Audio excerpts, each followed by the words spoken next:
In today's video we're going to talk about the moth on the trunks or roots, that white fluff, that thing that some people even think is algae, but nothing could be further from the truth. They're mucus, they're bacteria, they live on the surface of the trunk, on the surface of the root, and they feed on that superficial layer that we can't even see. This moth is completely harmless, it's not toxic to fish, in fact, there are fish that eat it. But what is it really? This white fluff, what is it? Well, that's it, they're bacteria, they're feeding on the superficial layer of the trunk. And if we don't do anything and let the cycle thrive on its own, after a while they'll disappear on their own. They appear just as they disappear. We don't have to do anything. In fact, when they disappear we'll see that the trunk is exactly the same. Visually we won't see that anything has changed. They're not going to eat the trunk, okay? No problem. It usually appears on logs or roots when the aquarium is cycling, but even if the aquarium has been cycling for several months, if we introduce new logs or roots, it can appear, okay? In other words, it is not a determining factor for a cycling aquarium. It usually appears during cycling, yes, but it can also appear in an aquarium that is already cycled. How can you eliminate it? How can you prevent this moth from appearing? If you are setting up a new aquarium and you are lucky enough to be watching this video or have seen this video, I recommend that you boil that log, that root for a long time. Once boiled, brush the soft parts. Brush everything, but especially the soft parts.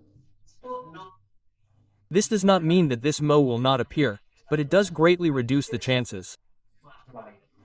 If it does appear or you are simply watching this video because this moth, this lint, has already appeared, you have two options. If the setup allows it, you can remove the trunk, the root, and, as I said, boil it and brush it off. If the setup doesn't allow it, you only have one option, and that is to siphon it off. Use the thinnest siphon you have, the thinnest one you can find, and siphon off the entire layer. If you see that the layer is very well adhered to the trunk, you can use a brush to help you. You won't leave it spotless, but at least you'll remove the thickest part, the ugliest part, the part that makes the aquarium look uglier. If you have small areas left, don't worry. As I said, over time, the bacteria will have fed off the trunk and will disappear on their own.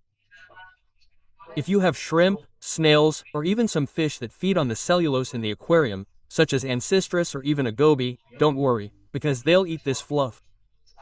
It's going to eat this and the aquarium, the trunk, will be completely clean. Even so, I advise you not to specifically put fish, snails, or shrimp in there just to eat that or that fluff, because they're going to eat that in 2 or 3 days. So what's going to happen to those animals? You put them in for something that's no longer there.